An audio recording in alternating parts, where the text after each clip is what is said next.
Now, without further ado, I would like to welcome you all to the Belfast Men's Health Group webinar, Living Your Best Life with Gary Spike O'Sullivan.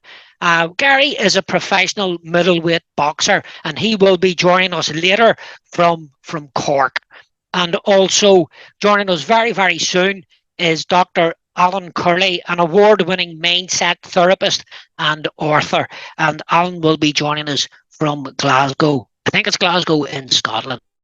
But before that, if we play a wee video, just to introduce Alan.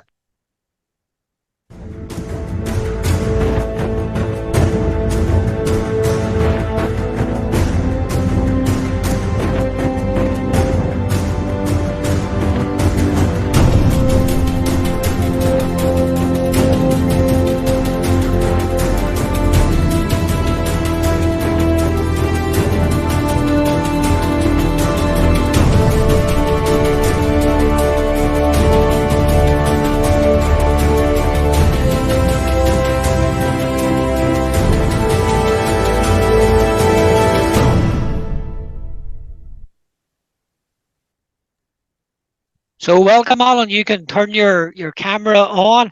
I'm delighted that you can join us, and thanks very much for agreeing to do our webinar. It's a great pleasure to be here. You know, it's always great talking about things that help men's mental health and physical health. Yeah. Yep. And I think I got it right, Alan. You are joining us from Glasgow, yes? I am live from Glasgow at the moment, yeah. Very good. Happy days, happy days. So what we'll do is we'll get straight into that. I hope you liked your introduction. Oh, it was excellent. That was good. We'll put a bit of work into that now. So I'll tell us, or tell the audience a wee bit about yourself, who you are, what your influences are, or how would you describe yourself? Yeah, of course. Well, I suppose my main interest is helping people reach their potential. I know today's called Living Your Best Life, and that kind of sums up what I do, both in terms of when I work with addictions and mental health, so clients with addictions and or mental health issues, or when I work with sports clients around psychology. It's about getting them to reach their potential best and doing it consistently, you know. And so that does entail then looking at why not. Because when people often come to me, whether it's an addiction, mental health issue, or a sports issue, it means that they're not performing to their best, or they don't feel they are. And that's frustrating them, it's getting them anxious, it's getting them stressed, whatever. So we need to look at what they are doing right and maybe where the gaps are. Is the gaps in their mindset? Is that, are they thinking about it wrongly? Are they viewing things wrongly? Is it in their physiology? Are they not, you know, is it around their physical activity levels, their levels that's causing problems? Is it in their environment that they're actually with the wrong people or spending time in the wrong locations? You know, so various things like that. Many years ago, there was a movement called positive psychology, and that was all about trying to get people to think more positively. But I started to create what I called successology, was starting to really get interested in studying people that were successful. And what I will caveat here is, when I say successful, I also mean happy. Because I know some people say, well, you know, it's not all about success, it's about happiness. And of course it is. But, you know, if you feel successful, you generally feel quite happy with yourself. But we're looking at, like, you know, the people that come from. So first of all, there's the people that come from advantage, you know, that have been genetically, you know, we all know somebody that was born with genetic advantage, you know, 6'6", stunning looking, great skin tone, muscular, you know, dead sporty. Other people have like financial advantage, you know, very affluent parents. Other people have had titles. Other people have went to private schools, had all those. And what was nurtured and named to make them successful? But also I was kind of really interested, coming from a counsellor state myself, was what about the people that have done it against the odds? You know, the people that, you know, had parents that were maybe abusive or had addictions. They grew up in environments where people weren't naturally successful, didn't have a lot of money, didn't have a lot of success, weren't great coaches or great role models. What was it that made these people kind of really, you know, journey just transcend what they should have became, which normally we become a product of our environment and the people around us. So that became very interesting to me. So reading a lot of autobiographies, a lot of sports people, you know, and that kind of really got me even more interested. Now, I grew up in a counsellor state, as I said, and what I found there was, you know, I grew up with people, guys that I wish I had been like, you know, people that just naturally seemed gifted at football or boxing or, you know, just everything they'd done, you know, they just seemed good at. and watch some of these guys end up becoming very unsuccessful, you know, addiction, mental health issues. And it was a real interesting journey from guys that had everything to nothing. And then I was lucky enough to go to university, and then I worked kind of with the opposite people that I wouldn't say had a lot of natural talent, but went to the right schools, had the right networks, and were really making the most of themselves, you know. Often I'll use Boris Johnson as an example. I'm not really political, but what I mean by that is Boris Johnson, I mean, he was leading this country, and you think in any other environment that I grew up in, Boris Johnson would have been very likeable, but it would have been the guy who would have been like the plumber's mate, you know, the guy handing the bricks to the bricklayer, you know. But, you know, he goes to the right school, comes from the right type of family, and he's leading the country, you know, that idea. So that's what I mean by that. So that's what I get really interested in. And I was lucky enough to go from council estate to, you know, I've studied at Oxford University. So people on that other end of, I suppose, the genetics and the financial spectrum for what I grew up with, you know, and tried to tease out all the traits that they had and why people ended up doing what they were doing and thinking what they thought, you know. One of my favourite stories is, you know, my pals back home in the councils, most of their dads were tradesmen, you know, painters, decorators, joiners. Mine was a carpet fitter. When I went to Oxford, my best mate there was a guy called Andrew Porter, whose dad was Sir George Porter, won the Nobel Prize for chemistry, you know, a bit different from the painters and decorators that I'd known. I transcended that, and what meant is I had a real insight into all the different types of people and the mindsets they have and why they think what they think or do what they do, and that got me interested in, you know, how to help people reach their potential, and also how many people that had loads of potential, what can happen along the journey that means it never comes to anything, you know, and so that's probably, you know, a bit about who I am and why I'm interested in what I do. And I still do, whether it's work with sports people, it's all about what is either holding this person back from reaching their potential, or sometimes when I work with other people like professional sports people, what is it that they've got that really made them get to the top of their game? What do you think that is?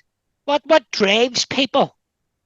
Yeah, what do you think? What is it? Is it in our genetics? Is it that you are genetically fitter or stronger, or is it part of the environment, or is it a cluster of all that together? That I know it sounds like a cop-out answer, but I think it's a cluster of all. But I do think you often need all of them to a certain extent to get real success. And I think if you're failing in one of the departments, you probably won't get to where you could have got to reach your potential, to live your best life, you know. You know, like, I mean, like the obvious one for me when I work with basketball players is genetically, you know, I love watching basketball, but you know, I would never thought I was going to make the NBA being 5'7" and being Scottish.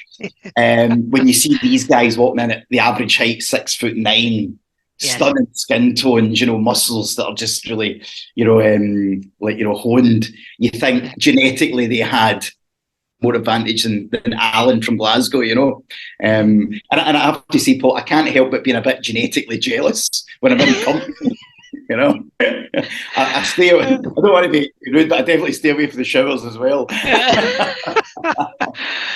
So on sort of genetics, what about fulfillment? That's the word. So living your best life. Yeah. If I look at my dad, and I think he had that sense of unfulfillment. You know, he didn't reach his potential. He never got to where he thought he got. And he never said that to me, but I felt it. I felt that he never got there. And I feel that being in men and working with men, I feel sometimes that there is that sense that I didn't get to where I got to be, or, you know, and I suppose expectations, you know, that's not a question, Alan. If you can answer that for a lady, but you know where I'm going. Yeah, Paul, and I totally agree. I think that at the heart of a lot of when I work with men around the mental health and addiction, because they go hand in hand for me, that often addiction is the way of self-medicating because of the mental health issue. And when I say mental health, I often call it lack of happiness or less than happiness.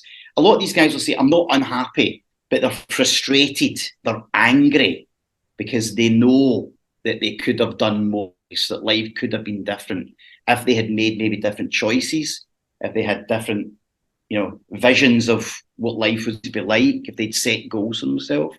And again, at the heart of that often is talent. Like, again, in my experience, sometimes the more talented the man, the more natural talent, the more open and vulnerable to addiction and mental health issues they are, because they knew they had talent, they knew they had a gift for something, and they've known that they've not spent it or chosen wisely with it. And that can really eat away at them, I've worked with people that, say, when I watch TV, I'm watching guys playing football that I played in the team with them when I was younger. I was better than them when I was younger. I scored more goals. But I'm sitting here in the pub, an average job or less than average job or no job, and I'm watching these guys on the screen living their best life. And I was better than them. I had more talent than them, and that can really eat away at you. I think particularly as you get older, I think that's one of the reasons why that suicide, men aged 25 to 50 are vulnerable, because I think the older men get, the more vulnerable to that frustration and that understanding of what they let slip, or some of the choices that they made, the consequences now that they're living in those choices. And that builds a lot of frustration, a lot of anger, and ultimately stress, anxiety, and depression.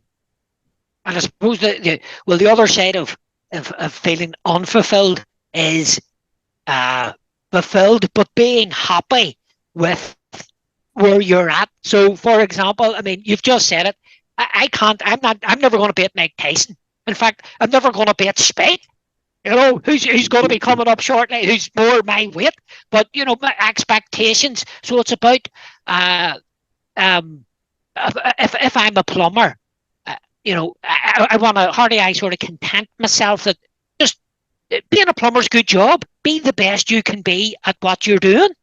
Yeah. You don't overstretch the can't find contentment or happiness when sometimes it's in front of you. You've got it. Definitely. And I think that's a big hard thing to learn in life is contentment.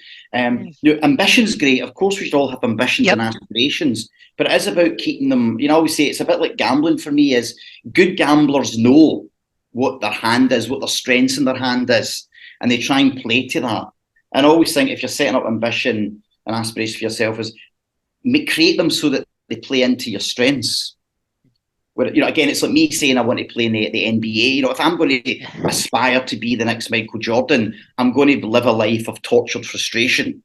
Whereas, early on, I kind of knew what Alan's strengths were or where his weaknesses were. And so I tried to create pursuits and passions that were centered around the things I was good at, that I enjoyed doing, that I thought there could be a future with, that would nurture goals and achievements in me, rather than chase becoming the next Michael Jordan from Glasgow, and I think that's sometimes the problem, is people's choices on the pursuits or the passions they have maybe are the wrong choices, and it can lead again to unrealistic expectations, which then lead to frustration and anger and ultimately depression. That makes sense.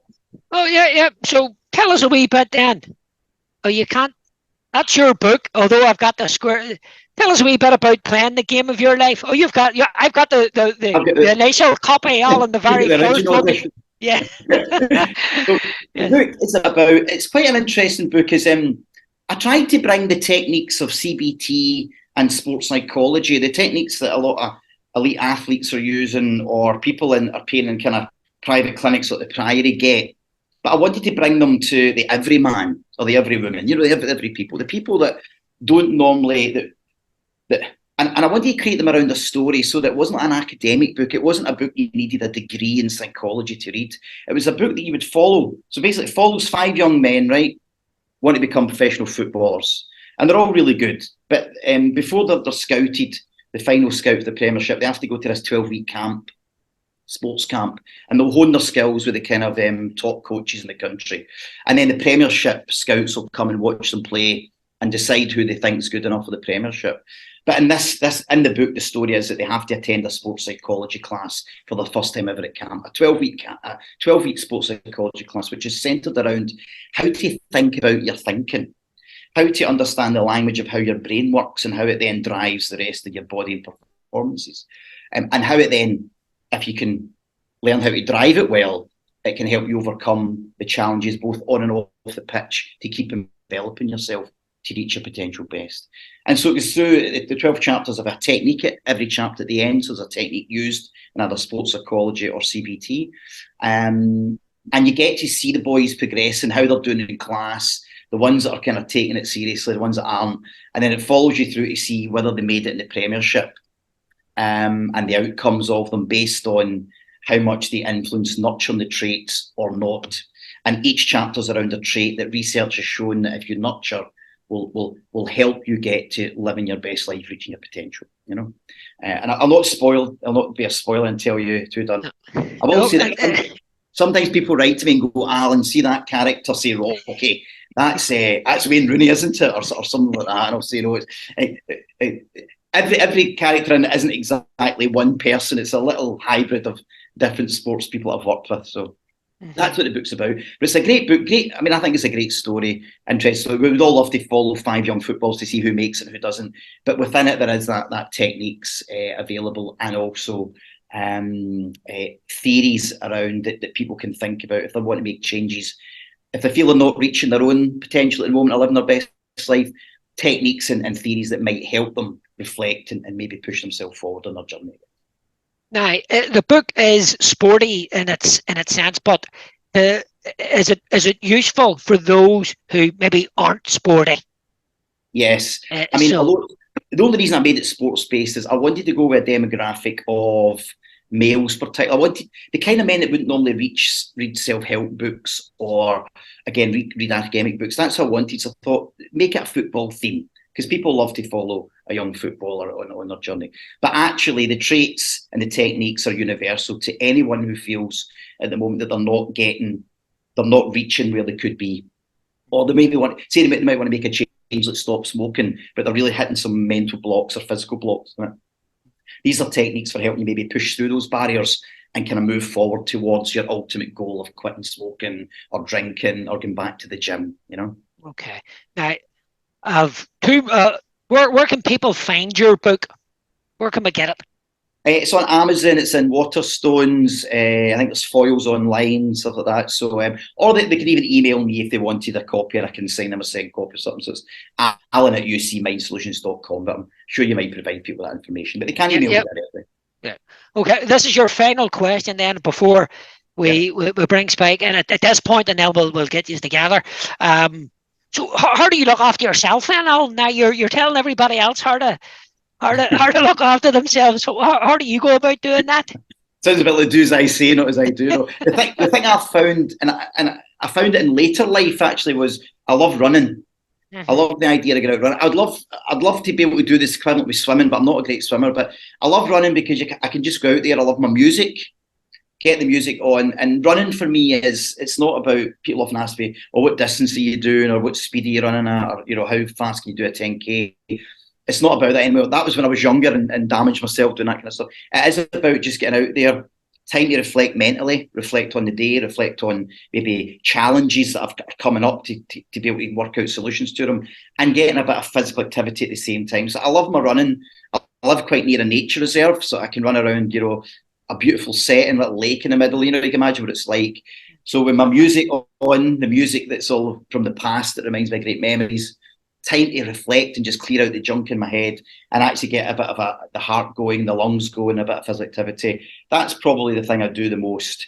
And at my age, I know my limits. We talked about limits earlier on. I know my limits to speed and distance. So I can do it every day and do it without damaging myself, and just doing it for great mental and physical well-being, that kind of holistic mind and body stuff. So I love running. I know other people love swimming and they get that from swimming. They just go into a pool and just go up and down the lens. And as I said, but running does it for me. Okay. Right, Alan, so we're going to put you on hold now, and I'll bring you back again. Thanks very much. That was brilliant. So I will ask Collie to play Spike. If you could turn your camera off, that's it. Play the introduction to the Spike O'Sullivan, Collie, please, and then we'll have Spike on. Gary O'Sullivan!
All right, Spike, you can put your camera on now and open up your mic.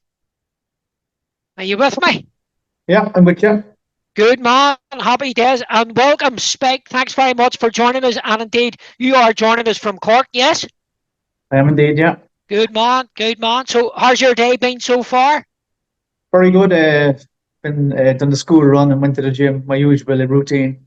It's my daily routine. I get up, have a bit of breakfast with the kids or whatever, drop to school and hit the gym. Very And then good. I come back and usually prepare dinner, but I said I'll take the call just this morning. Good man, very good. Thanks very much. So, Spike, tell us a wee bit about yourself. How you get into boxing first of all? How'd you get into boxing? So I started boxing when I was 5 years of age.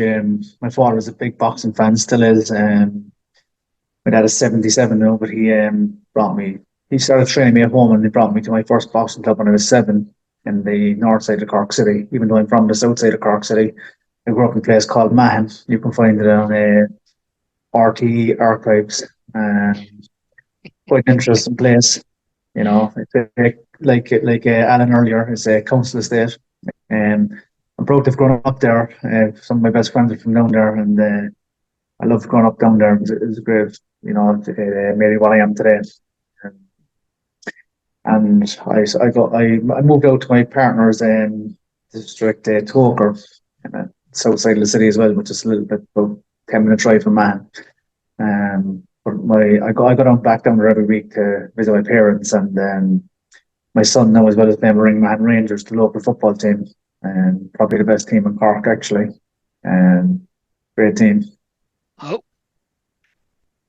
and so what was school like for you? Did you enjoy school? No, I didn't enjoy school at all. Just didn't have the attention span. I don't think I didn't have the interest in you know, doing the theory, the maths and the English and Irish and all that, geography or whatever. I had no interest in it really, to be quite honest. I done all right though, my exams. You know, I think surprisingly, because I never studied. I've never ever studied at all. Yeah. Like just probably the night before the exam. That was it. My recollection of school actually was always kind of looking out the window, kind of thinking, I just want to go and play football or hurling or something. I was just very sport orientated. I love sport, love physicality and just exercising. I guess just didn't like school at all. And did you experiment with different sports before you get in? Okay, you said your dad liked the boxing, but you said hurling and football and so on. Did you give them all a go and then sort of settle into the boxing? Big time. I played all sports for years and years and years. I played them all, and I just felt as though my father wanted me to box more than anything else. And as a young guy, I guess you kind of look up to your dad and you want to do what your dad wants you to do, I guess. And I loved hurling. I loved soccer. You know, hurling's my favorite sport in the world. I still love it. I watch it all the time, and I'm kind of involved with St. Finbarr's Hurling Football Club, and I have my kids down there about 4 days a week playing hurling, camogie, and football. But I broke my thumb hurling actually. Missed a boxing match with Ireland, and my dad kind of said to me, like, you're going to have to make decisions. You know, you can't. I was about 16, 15, 16. He said, you know, you're going to have to make decisions. You can't keep playing every single sport. So I decided to kind of to box then, you know. But I've always kept my hand in at all the other sports as well. I still do. I'm going to Germany next year playing a tournament with Ringman Rangers, the club of my neighbourhood where I grew up. I'm really excited for that. The Euros are going to be on as well, European Championships, and the quarterfinals stage. We'll be playing our tournament with Ringman there. So it's something I'm really looking forward to. Very good. And you're still boxing now? You haven't retired? No, I still boxing. I think my next fight's going to be in March. I actually broke my ankle playing football in the garden with my kids 2 days before Christmas last year, so it kind of put me out for about 6 months. I had 2 fights scheduled actually, which would have been in March and May, and then my holiday was booked for June, so I missed both those fights because of the ankle injury, and I was doing rehabilitation and whatnot. So then I went on holidays in June. That kind of put me out for a little bit as well because I couldn't prepare for a fight. And things just didn't happen towards the end of this year, even though I have been training and keeping fit. I go to the gym 6 days a week. I just haven't managed to get a fight, but I was speaking to my manager on Saturday night. He was down for his brother's film, Steve Collins, and it was a part of the Cork Film Festival. My coach, Packy Collins, he was down, and we had a conversation. I had a pint, and I'm going to fight next March is the aim. Mm-hmm. Right. Now, so when did you turn pro? When did you turn professional? I was actually late into the game because, like Alan was saying there earlier, people were doing trades and all that in council estates, or people who grow up in the council. I was one of them myself. I'm actually a sheet metal worker by trade, and I actually got offered to go professional at quite a young age as a boxer, but my dad talked me out of it, and he said, like, which he's spot on, there's a extremely low percentage make any financial gain in all of the boxing. So he said to me, probably better off joining the army like he was, or maybe doing a trade. At the time, there was a building boom in Ireland, and back in the early 2000s, I decided to go for the trade. So I became a metal worker and served my apprenticeship. And I was actually doing more coaching in boxing rather than boxing myself at the time, to be honest. But I still kind of had a desire to box, and I went and had a few fights. And then my coach, Packy Collins, was based in America. He was coming home to Cork to promote a show, and he was doing a bit of investigating into it, and who he was kind of saying who was the best boxer in Cork. And my name came up a couple of times, and he contacted me about making a pro debut. So I was delighted to do so. I was 23 years old. Just had the one fight. I thought the idea of being a professional boxer was a great thing, and it might just be a one-off thing. I'll just have this one fight and that's it. But I done quite well in my debut, actually. I won by knockout in the 6th round, and I thought that would be it. But he called me up a month later. He said to me, it was in the January 2008. He said to me, would you be interested in going to the Boston fight? And I said, absolutely. I didn't even ask him who I was fighting. Yeah. Because my family had never been to America, and I was really excited to go to America and have a fight. I mean, it was amazing because when I was young, growing up, my dad used to wake me up in the middle of the night to watch all the fights from America. My dad would stay up when he'd get me up and I'd watch him. So I was so excited to fight in America, and I wasn't sure I was going to win or anything like that. I thought I probably not going to win, but I won by knockout again, actually. And it's I remember when I was going home, the airport, Pascal, I remember he said to me, he just goes, there's going to be a lot of people now calling you up, wanting to sign you and all that because you're after doing so well. And I just shook hands with him and said, no. I said, like, I was grateful for him for giving me the opportunity, and I'd stay with him forever.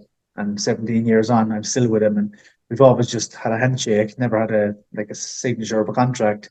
Yeah. Like I'm man of my word, and he knows it. So now we're talking about living your best life. Tell us the wee story of whenever you went to Canada to fight the number, I don't know, was it number 2 contender or number 3 or something like that there? Tell us that wee story, Spec, because that's a living your best life one. Yeah, that was a great achievement for myself. Going by promotions, actually, Oscar de la Hoya's company, and I've been beaten twice. I've been beaten by two great fighters, Billy Joe Saunders and Chris Eubank Jr. They're really good. They're bigger guys than me as well. I'm a light middleweight naturally, but I fought predominantly at middleweight in my career. And anyway, I was after being defeated by them two guys, and I still had a pretty good record because I've been only beaten by two world-class fighters. And so these De La Hoya and the lads, they thought like I'd be, like I guess like an acceptable opponent, look good, blah blah blah, bring me in and get me beat again by this guy Antoine Douglas over in Quebec in Canada. It was such an experience. So I'm so happy to have experienced it. But it was like minus 30 as well over there. It was brilliant, Yeah. Boxing has brought me to all these wonderful places, and that I wouldn't have been to only for boxing. And anyway, I went there to fight him. I trained extremely hard, so hard, and I beat him. I upset the apple cart, and I knocked him out, and I got a contract off Golden Boy Promotions, and I spent a couple of years fighting with them in all over America, and LA and Las Vegas, and I've had 17 fights in America. I got to fight in Madison Square Garden. I've had a wonderful experience. Boxing's been really good to me. you know. Yeah, but yeah, that was the quicker version. But tell me what your partner, what she said whenever she saw your opponent, Oh and yeah, she, and she looked at you and yeah.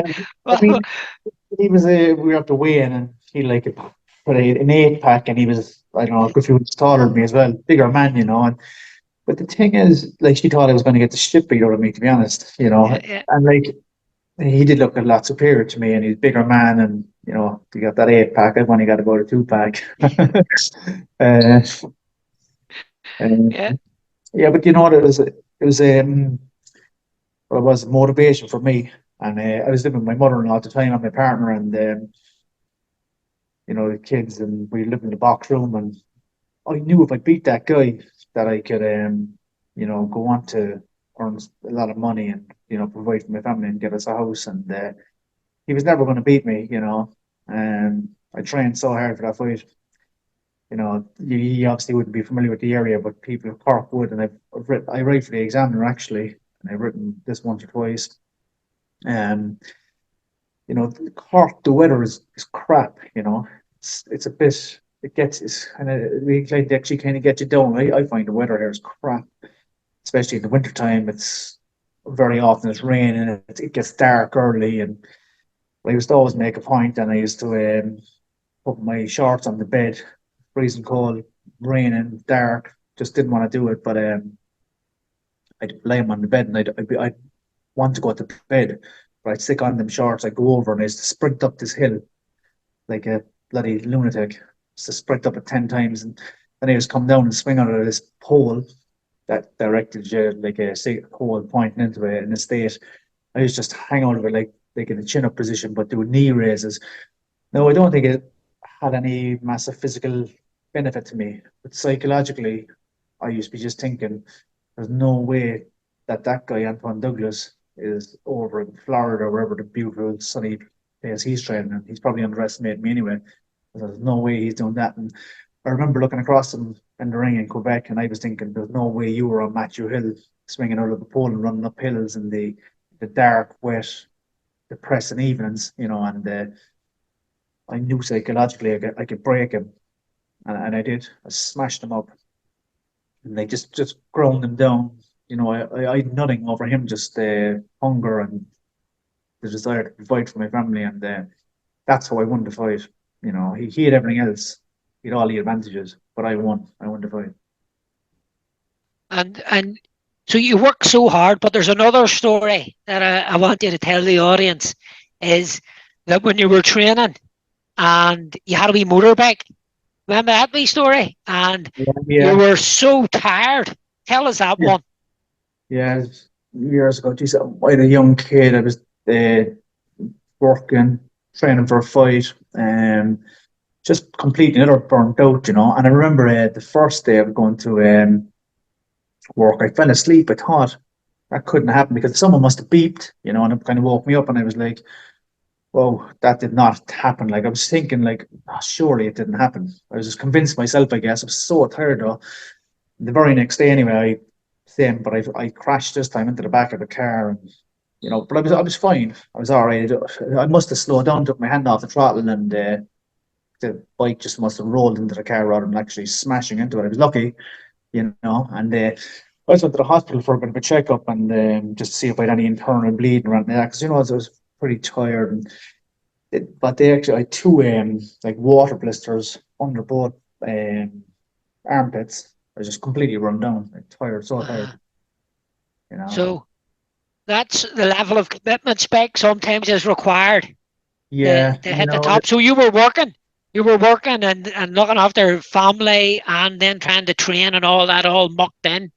yeah, So yeah. yeah, Burn, burn, they burn the candle at both ends, as they say, you know. And I was coaching two lads as well, you know, mm, two lads that actually became national champions on the same day as well. It was great, very fulfilling. wow. Because they never boxed before, but you know they joined the box club. Myself, my parents, my brothers, and we run the club. And we coached two of them to become national champions. And I remember I was telling you another story about hard work. This was a great one because I was delighted. I went to the Camogie All Ireland final a couple of months back with my daughter, and we went with our local GA club, St. Finbarrs. They were running the bus up. We were on the bus, there was a man sitting across from me, and the bus journey was long, very long, bloody hours. I don't know how long, maybe 5 hours. Definitely was 5 hours coming back anyway. But he never said anything to me on the bus on the way up. I think he got one or two drinks on the way back down, and he said to me, he turned around, he says, "You don't recognise me, do you?" I said, "No, I don't." He said, "You know what?" He said, I punch my bag out the back once or twice a week. He said, "I think of you every time I punch it." I thought, I thought, oh, hell, he did. What's the problem? You don't like me, obviously. He goes, "No, no, no, no." He said, "Not at all." He said, he mentioned his name, Martin. He said, and I used to box with Father Horgans. I said, "I remember you know." He goes, "But I remember you." And he said, "You know, the one thing I remember about you," he said, because, you know, I was at a different club to him, but we'd go over to his gym, like the club he was with, we'd spar with against them, and that's what boxing clubs do, like football. It's like an away match, I guess, basically, but it's only training. Mhm. I used to go and train, and I'd have a few spars. And then after training, most guys after sparring, they kind of at that age anyway. That was the way it was back then when I was growing up, and the lads and the amateurs we'd spar, and then most lads wouldn't do much training after that anyway. But I used to spar, and then I'd jump on the skipping rope, do a couple of runs of bags, press ups, sit ups. He said to me, "You used to just be like the hardest worker in the gym." He said, "I always remember that about you." You know. Hard work. Hmm. I think a thing, and I was delighted my daughter was sitting next to me on the bus, and when he said that to me, you know, because I always try to instill that in my kids, you know, about working hard. And Yep. actually, I brought my daughter for a jog last night, actually, her first jog for life. She's only 11. She ran 3 kilometers. Very proud of her. Very good. Happy days. Yes, that is good without a doubt. That's DK. Very good. Right, Spike. This is the last question before we bring in Alan. Then we'll do a wee back and forth thing. Ambitions. What's left for you? You've fought in Vegas. You've fought the top guys in the world. What ambitions left? Um, well, my longest term ambition is when I'm 50, in 11 years' time. I've set a goal for myself. Yeah. I keep, as I say, I go to the gym 6 days a week. I eat quite well the majority of the time. My son is obsessed with soccer, so he's 7 now. So when he's 18 and I'm 50, I want to be able to compete with him in a five-a-side game. Like I want to be able to, run as quick as them, be Oh, physically capable. So that's my longest term goal. But right now, I want to fight in March again. I feel really good. I feel as though I've got a sign actually hanging on my wall there. I come down the stairs every morning. I read it, and I bought it purposely. It's a big, massive wooden thing. I put it into this big, massive suitcase and brought it back from America. When I saw it, I thought, "That's for us. That's for my house." And it's there every morning when we all walk down the stairs. We can see it. It says, "The best is yet to come," yep. and I keep on believing that. You know. I like it. I like it. I was gonna take that wee one nice Spike because I like it. I like it so much that wee saying, "The best is yet to come." And you might find that I sort of do take it off you somewhere, but sure you'll not know. You know what I mean? If I'm using it up here, There and is a song actually. I can't remember who sings the song. It's a good song, and your man says it. And anyway, the best is yet to come. It's a real nice song, and I love when I hear that song. yeah, yeah. Alan, do you want to Van come Morrison. on then? I think it was Van Morrison. I think. Baby, Van the best Morrison? Oh well, sure. is Does you yet know that to he's from come. Belfast? I'm from Belfast. Van Morrison. The best is yet to come. Yeah. Okay, right, folks. So, you just touched on it there, Spike, about hard work. And that would be the next question for both of you, but we'll go to Alan, which is talent and ability. I remember talking to a guy, and he says, I'm not sure about talent and ability, Paul. I think very, very few people have talent, but we all have ability. And if I look at like Ronaldo or Messi, you could say that them boys have a talent. There's no question about it. But particularly Ronaldo, he works so hard to get the best out of his talent. And then I remember reading about Oprah Winfrey and Richard Branson, in fact, and both of them said that they don't see themselves as having any talent, but they were driven The ability just to not give up and keep going and pushing on. What's your thoughts there, Alan, about talent and ability? I think I totally agree with that. That in nature, there's a thing they call the 80-20 rule in nature. And I think success is like that. I think success is 80% ability and hard work, or mindset and hard work, and only 20% of talent. And I think we talk about Ronaldo's. I think, like, for instance, I think there'll be an 80% more Ronaldos out there if they had the right mindset. But I reckon Ireland and Scotland are full of Ronaldos that we'll never know of, because the talent was there of Ronaldo, but the mindset, the attitude, the work ethic, and let's face it, the pubs in Ireland and Scotland are full of guys that should have been Ronaldo. And I've seen that again in my work with mental health and addiction. I see that quite a lot. And some people say, I don't know about that. I don't think the mindset can really override talent. And I think for me, the best example of that probably is Tiger Woods. I think, this guy, before cheating on his wife and all of that media stuff, he was beating everybody out of the park. He gets caught cheating on his wife. The media get on his back. And for years after that, for quite a few years after that, he could hardly hit a ball, Nothing had physically changed with the man. His talent was still all there. But his mindset, mentally, had obviously had been shifted because of the kind of extracurricular activities. Yeah. And what a difference then to his ability. And I think that summed up to me that, this drives a lot of the ability. You need the ability, I like it, I suppose, to like a car. I think like the body a bit like a car this is the driver. And of course you need as fast and best a car as possible. But if you've got somebody in a fast, great car who suddenly doesn't know how to drive or change gears, then you're really not going to do much. You're not going to take that car to its journey, to reach its potential journey.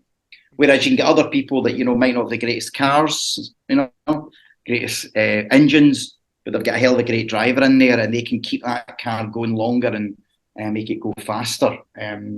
And I think that's what it is to me. It's probably real success is 80% attitude and work ethic and 20% talent. I think you need the talent to get to the upper echelons. Yep. But I think the talent on its own, without the work ethic and the mindset, we never see it. And I think there's loads of Ronaldos out there that we will never know of, because of the mindset and the work ethic just wasn't there. What's your thoughts, Spike? Well, I think that's an absolutely fantastic explanation of it by Alan there. I can't do better than that. One thing I will say is, like, from my own experience, and it has happened to me, if your head isn't right and you go to a boxing match, you might as well just stay at home, because you're not going to win. I've had a few fights where I wasn't mentally on point, I guess, and you never win. You never win. You got to be right. You got to be mentally right. Yeah. Alan, tell us that wee story that about the guy who you worked with, who I think went on to be the British champion. Yeah, I mean, and that's how he was referred to me, Spike. He'd actually just retired from boxing because he'd said in his last fight he was getting into the ring and he was wondering if he'd left the oven on and if his kids had managed to get home from school all right, that kind of stuff. And he said, I was hearing the crowd, some of them were booing, and I was like, kind of getting pissed, getting annoyed at the crowd. And he says, I wasn't even thinking about the opponent, I wasn't even thinking about boxing, I was getting caught up in everything else. My head wasn't there. He get beat, and he said, I just thought after that, if I'm not in the ring, I need to be in the ring, and then an opportunity came up, and somebody told him about the work we did. And that's initially we were in an addictions clinic, and then when he came, he said, look, if you get anything you can do with me. And we were running a CBT addictions program at the time. It was all about increasing your focus, your discipline, your motivation, setting yourself goals and visualising, seeing them through, building resilience. So I said, we've got all this stuff. I said, but it's only been used for beating an addiction, to get through, to stop drinking, drug taking, smoking, that kind of stuff. We've never really used it for beating an opponent, but technically the theory should hold up, and we walked through. And I said he went on and he became British champion. And getting all the newspapers, it was like, even I think Boxing Monthly had said it was the upset of the year, and the Sun wrote a thing called Cinderella Man Part 2, because I don't know if you've seen, Spike, the film Cinderella Man. It's I did. It's about a kind of American heavyweight boxer that never get a chance and then came back after. Anyway, so it was hailed as this. And then, as I said, the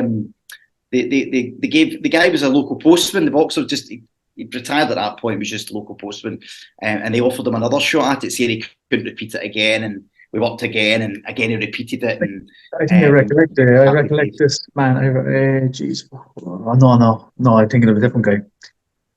I was thinking I knew who you ran about, but this was his name's Kevin McIntyre. He's from my hometown. He wouldn't mind me talking.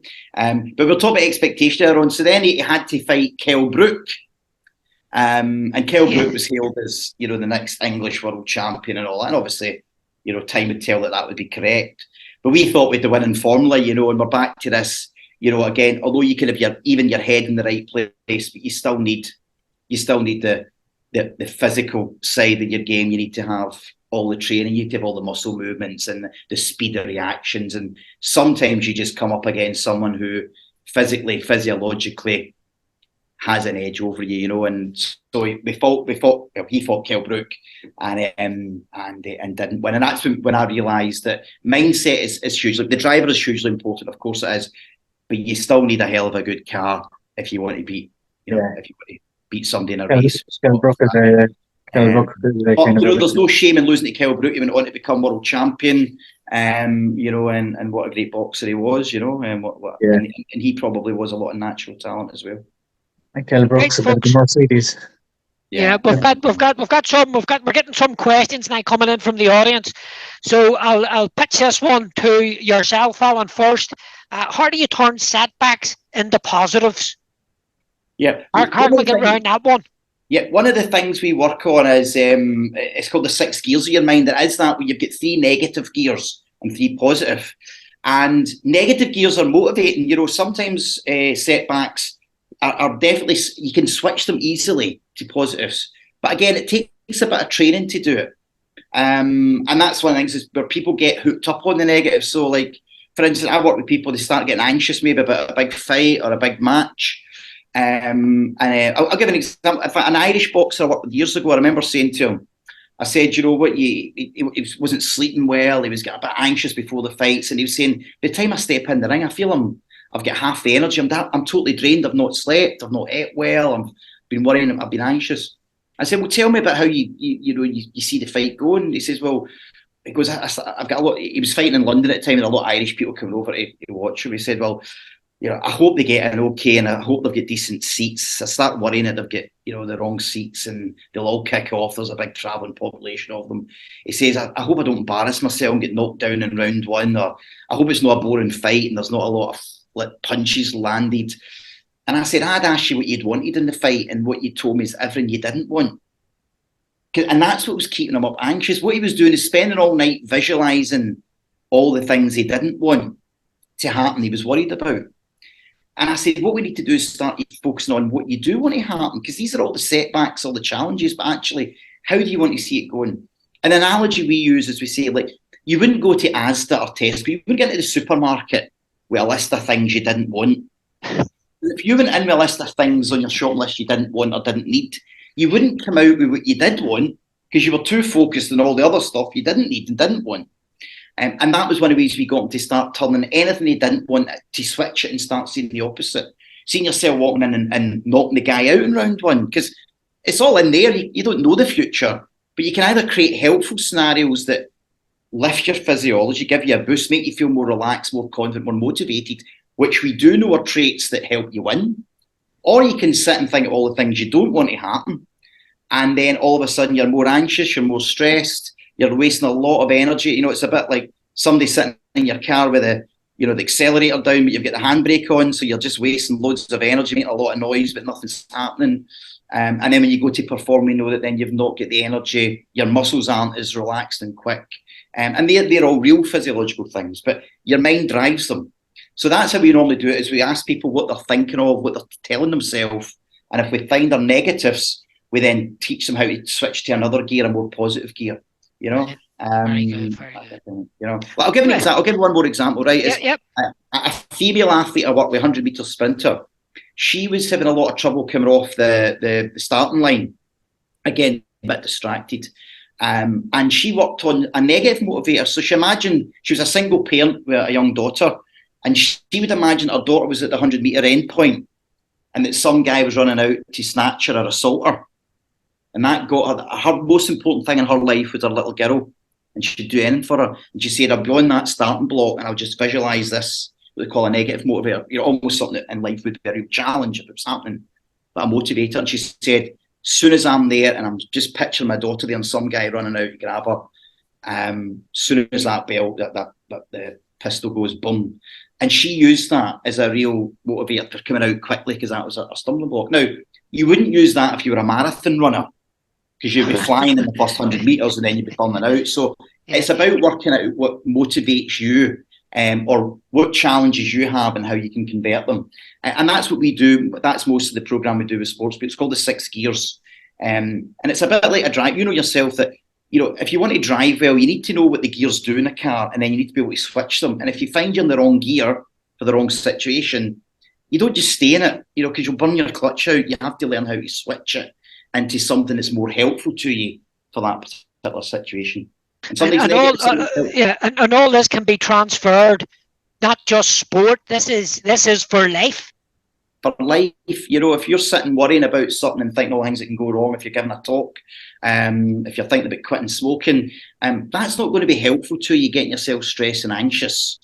Because nobody performs better when they're anxious, because it just is a waste of energy and it makes the muscles all tight. What you want to be thinking about is your goals, the things you want to achieve, the people you've got in your life that you're grateful for. And all of these things build up your confidence levels, your motivation levels. And we know that confidence and motivation are two of the key elements of being successful. Right, Spike. So there's another question has come in. This one's for yourself. Stunts in movies. You were doing a bit of acting there on the fly, Spike. You didn't tell us anything about that. So what's this stunts that you've been doing? I think you must have got that from Wikipedia, is it? Yeah. But it's a bit. I think it's a bit of an exaggeration. I have been in a couple of films. I did do a bit of stunt work, but nothing extravagant. It was more just teaching fellas how to box, and I was in a boxing movie as well. Crap movie though, by the way, absolutely crap. It's called Strength and Honor. They got a couple of actors over. Got a couple of good actors actually. There was Vinnie Jones was there, and Richard Chamberlain, Michael Madison, all these guys. But they were trying to take off Irish Travellers, and kind of fair enough fights and all that. I thought it was absolute crap film, but you were in it anyway.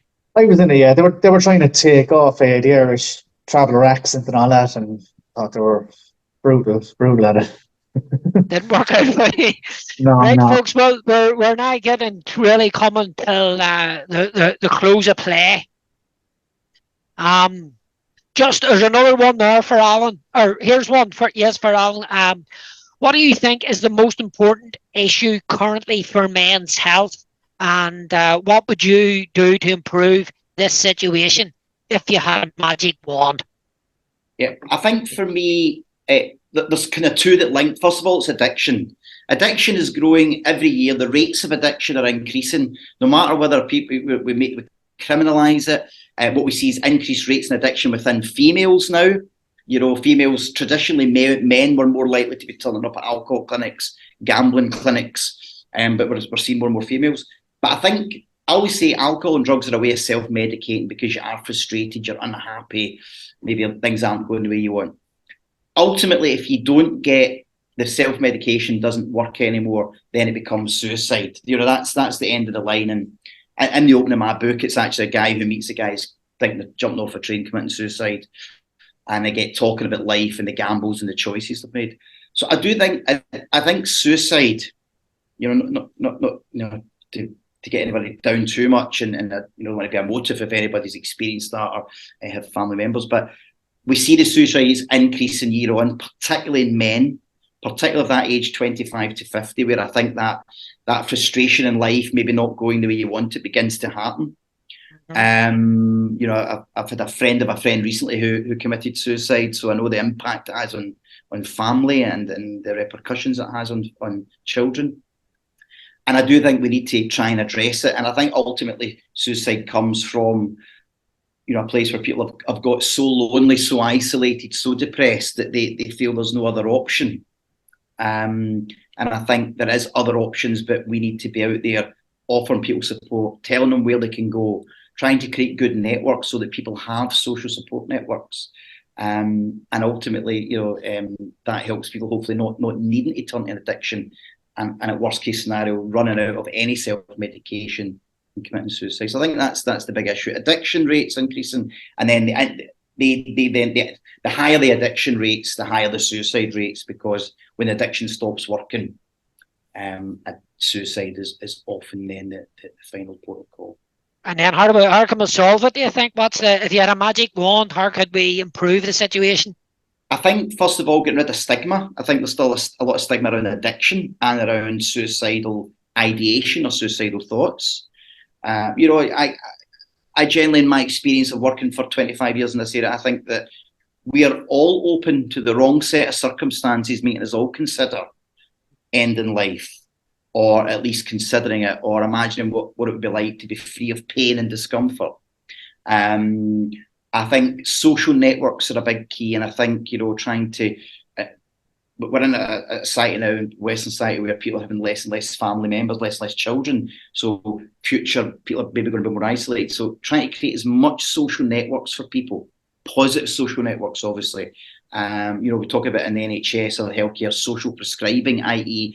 more healthcare professionals prescribing social prescriptions, which are trying to get people to join local clubs, local activities, whether it's Stitch and Bitch at the community centre, where you knit and you gossip, or whether it's walking groups, whether it's football recovery groups, whether it's hill walking, whether it's playing pool and snooker, whether it's craft, whether it's upskilling people. But I think the more networks we have, positive networks, the less likely we will feel isolated and overwhelmed when we are going through a difficult period mentally.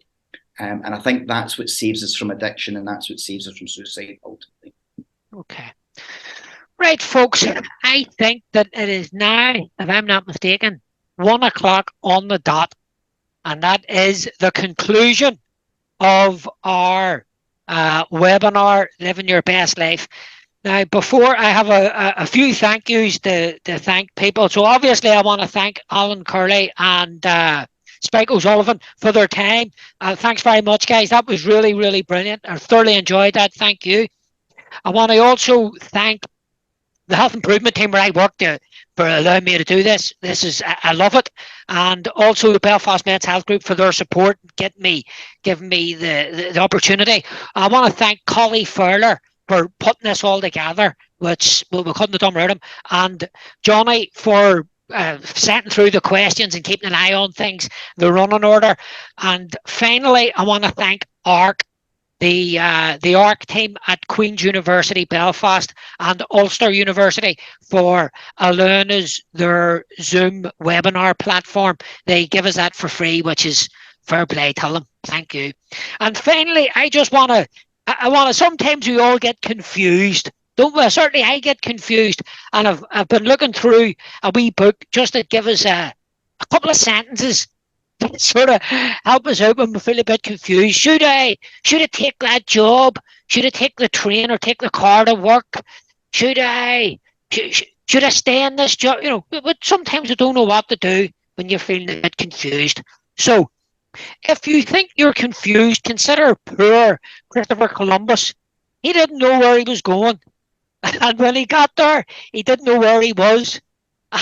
He didn't know how to get back. So you know what I mean? Christopher Columbus didn't know what was happening. So don't be worried about confusion, folks. It is part of life. So thanks very much for Dr.